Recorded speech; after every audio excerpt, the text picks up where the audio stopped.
Après un contre-la-montre et un premier sprint massif remporté par Jasper Philipsen, la Vuelta prend de l'altitude. Regardez l'arrivée au sommet du Picon Blanco où il ne fait pas chaud, tout juste 6-7 degrés. Le ressenti sera bouleversant par rapport aux 35 degrés, 37 même ressentis du côté de Burgos. Regardez cette étape, c'est le profil altimétrique qui va nous intéresser avec un départ un peu difficile, une partie de transition, un sprint bonif et ensuite la montée du Picon Blanco qui avait permis à Romain Bardet de basculer vers la victoire sur le Tour de Burgos. Dans l'échappée du jour, on retrouve du beau monde, Joe Dombrowski pour Emirates, mais également les Français Elisonde et Calmejeanne, Rein Taramae, l'Estonien de Intermarché Wanty Gobert, l'ancien de Cofidis et de Total Energy.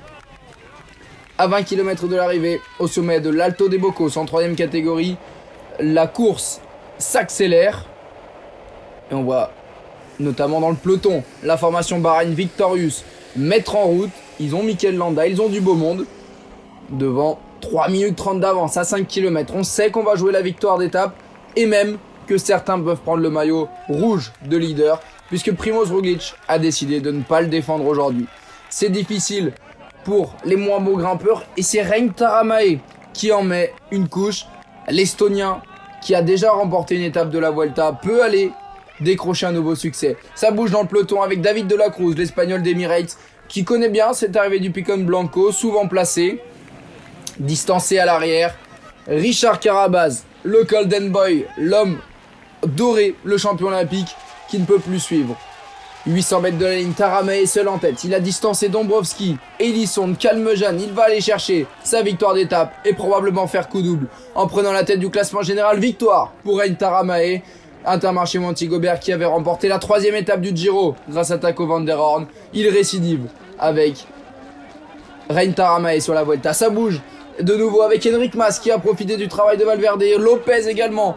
Oh là là, Roglič qui était scellé passe la ligne sans encombre avec Adam Yates, avec Mikel Landa, Egan Bernal également. Ce ne sera donc pas le cas, on l'a dit, de Hugh Carty qui passe seulement maintenant, de Romain Bardet également, mais surtout de Richard Carapaz qui va perdre du temps. On va regarder tout de suite les classements avec donc Taramae qui remporte l'étape devant Joe Dombrowski à 21 secondes, Kenny Elisonde à 36 secondes. Un peu plus loin, Lilian Calmejeanne que l'on n'a pas vu du tout dans le final est 4e à 1 minute 16. Enric Mas et Miguel Angel Lopez sont un petit peu plus loin, les premiers favoris. On retrouvera à 1,55 Fabio Aru. Juan P. Lopez pour Trek Segafredo est à 2 minutes. Pour Romain Bardet, c'est 2 minutes 17 de concédé. Pour Bouchard, le même temps, tout comme pour Rémi Rocha. Au classement général, si Calmejeanne pensait être le nouveau leader, c'est bien Taramae qui est en rouge avec 25 secondes d'avance sur Elisonde, 30 sur Primož Roglič, l'ancien leader.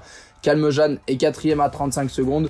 Ça remonte également pour Mas, Lopez et Valverde, 3 Movistar dans les 7 premiers.